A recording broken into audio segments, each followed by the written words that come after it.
Hello, Gemini. Thanks for showing up. This is going to be your new moon reading for October 29th, I think is the new moon.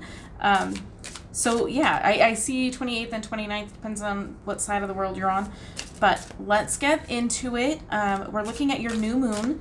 New moon is about new beginnings, clean slate, fresh start, and, you know, planting those seeds so that you can harvest your manifestations at the full moon. So let's take a look at your new moon energy for Gemini.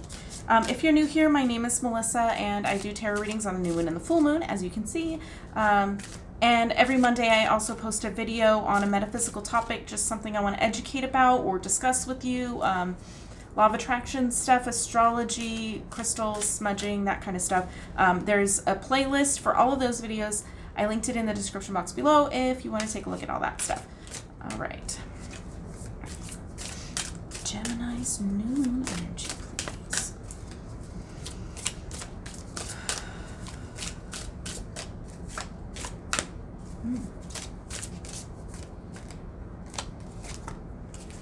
Gemini's new moon energy, please. Okay, there we go. All right, let's get these two. For some reason, it's been two at the beginning. Okay. I see children. Okay, so maybe you work with children, maybe you have children, maybe you just want to have children, but I'm getting a lot of child, inner child, reminiscing kind of energy. Maybe you're looking back on your childhood, but I feel like, that gave me chills. Your inner child has a message for you. That's what I just got. Your inner child has a message for you. Or your physical child has a message for you. Talk to your kids, if that applies. But I really feel like there's wow, that's just it. Your inner child has a message for you. I'm really not getting anything else from these two cards. Like, that's just like blaring to me, is your inner child has a message for you. This is a messenger. This is the messenger. This is literally, the swords are about communication. They usually represent somebody that is young, literally in chronological age, or also somebody that's kind of just immature. But being the messenger with the sword suit being about communication, this is definitely a message, and this to me says inner child. The reason I say inner child is because we don't have features, okay? This is not really shadow self necessarily, but this is more, to me, indicating spiritual body, energy body, not physical body. Just to me, for this deck, as a reader, that's how I see this card. So, your inner child has a message for you. So, how do we get that message? That's what we're going to find out. Oh, if you're curious, this is the Vivid Journey deck. I'll link it in the box if you're interested in that too. Not what is the message. How do you receive the message? Because I'm really getting the sense that they're not going to give me the message to give to you. This is for you to work on. That's what I'm getting. Okay.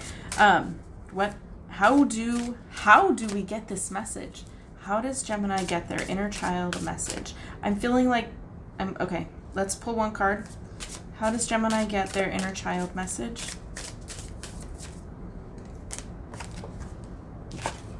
The Justice card. Okay. Okay. How are you going to get your message from your inner child? Justice card. Could literally, if we take it very literal, come on, focus. If we take it very literal, court case of some sort, right? Some type of judge appointing therapy that gets you to, a hypnotherapist who takes you back in your childhood to retrieve this message. Very literal sense. But it also could be, you're unbalanced. There's an unbalance here that needs to be corrected in order to receive your message. So before I pulled that card, I really got the sense of an oracle card. And this is the only one that's in the room, so this has to be the one that I'm supposed to use, because all of the other ones are in the kitchen for some reason now. Okay, I have literally opened this deck one time. I did like an unwrapping ASMR video for my other channel. and have maybe kind of pulled a couple of cards to look at them just because they're freaking gorgeous. But I'm feeling like for your inner child, okay. You can't make this up. Wait for winter. Wait for winter. Look at, see what I mean about this artwork? Freaking gorgeous. Okay. I'll link this one too if you're interested. Wait for winter. During the colder months, the Fairy Queen of Winter will help you manifest your most heartfelt wishes, as long as your intentions are for the highest good of all. So, yeah, I feel like I needed to give you that message regarding what your inner child wants to tell you, okay? Wait for winter. So I feel like that's kind of given us a little bit of a time frame. But yeah. That's all. Let me see if there's anything else I want to read on that here. Is there a table of contents? I'm trying to make this super quick for you because I'm not really used to this deck necessarily. So wait for winter is page 108. I will skim through and see if any lines pop out that we need here. Oh, it's very short. Well, very, very short. Wishes or spiritual seeds made in your heart will come to fruition during the winter months, emerging like winter berries, ripe and full of promise. Okay, what did I say at the beginning of the reading? This is where we're planting seeds, hopefully to harvest at the full moon. It looks like you're going to have to wait for a winter moon for this message. The Fairy Queen of Winter with snowflakes on her wings comes to remind you to keep your faith, to remember that all wishes, like seeds, grow in darkness until they're ready to burst forth into the light. Okay? I'm stopping there. There's a couple more paragraphs, but be especially receptive to any ideas or inspiration that float into your mind around the magical time of winter. Okay, so that's the message that I have. I'm going to stop there with that. That's the message that I have regarding what your inner child wants to tell you. Okay? But I feel like I needed to do that for you. So let me get those out of the way so I can finish up with a regular reading. That was interesting. Okay, so now that we know about this message from your inner child, we're waiting for winter. Be aware of things that pop up into your head. Planting seeds now for the intention that you want to receive this message is key, I think. So there's that. I'm switching decks to Universal Weight. And is there any action? Is there any action that Gemini needs to take?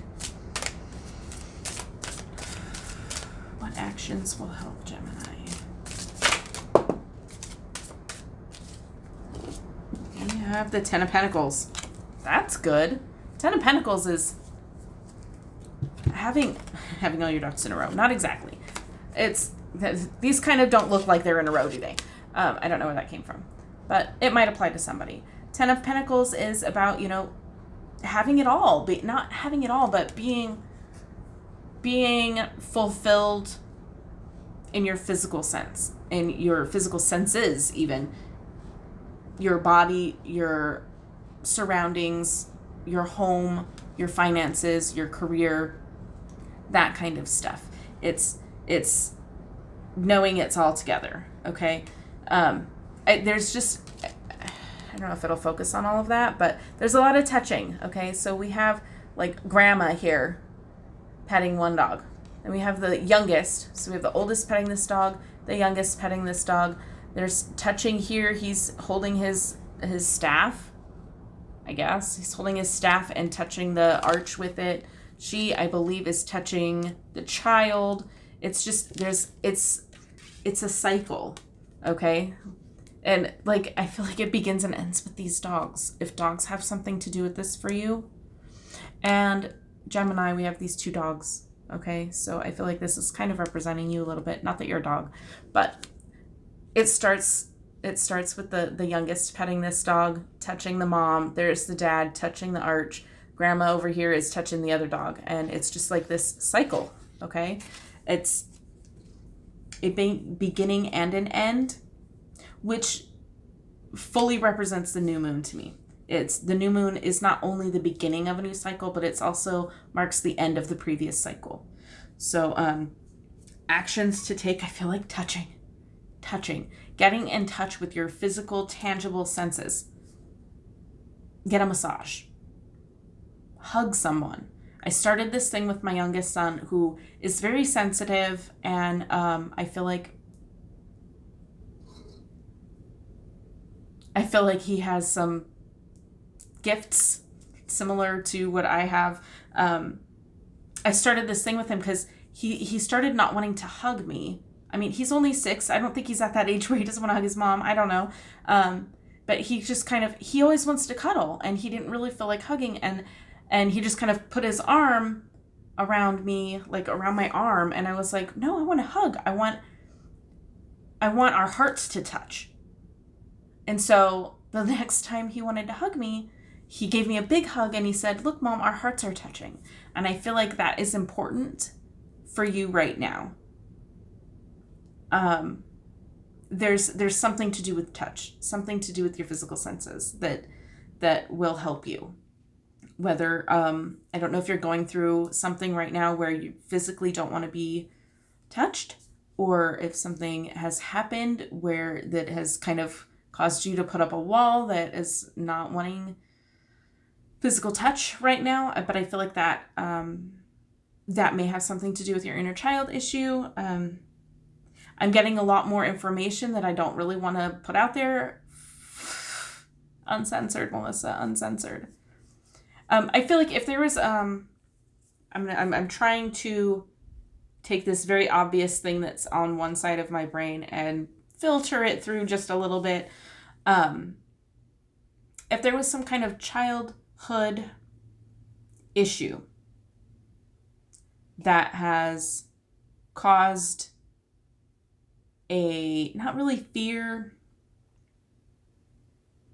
just not wanting to be touched. I feel like this could be connected to something childhood related, going back to the beginning with your inner child having a message for you. I feel like it could be related to why you're not really feeling like physical touch is something you're interested in right now. Okay, we'll leave it at that. But I feel like having that physical touch with a trusted partner, which I kind of am getting a feeling might be an issue for someone, it will help you. It will help you grow, okay? Not being balanced, I feel like that's part of that. But yeah, that's what we have for that. I'm going to pull one more card. How do we say goodbye to Gemini after this reading? Whoa. Okay. Very freaking interesting. 7 of Cups, 7 of Pentacles. How do we say goodbye?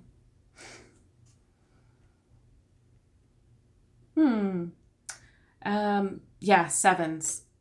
7s are kind of overwhelmment. Okay.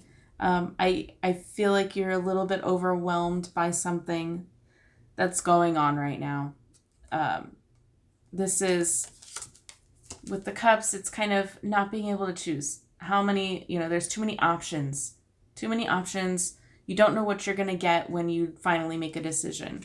And this, this taking a step back and looking at the hard work, and it's just like, he's got this one here, like, where does this fit in? Where does it fit in? It's questioning. I feel like you're questioning. So I want to leave you with, it's okay to question whatever you want to question, as long as you're seeking answers that are for your highest good. If you're questioning everything just out of fear or anxiety or jealousy, then get your answers and move on. But I feel like right now you're kind of just questioning everything, and you just don't want to be touched. And in winter, when winter comes, I feel like you'll get that answer that you're seeking that will help you to grow. But for now, it's okay. It's okay. It's okay to not know where to go. It's okay to not make a decision if that's the case. It's okay to feel overwhelmed. It's okay to whatever. It's okay. Everything is okay. and you'll get your answers. Be patient. I see patience here too. Be patient. Again, some patience, you know, waiting until the right opportunity or the right thing shows itself to you. So that's what I will leave you with. It's okay. Okay. And I will see you in the next video. Thank you so much for watching. And as always, have a blessed day.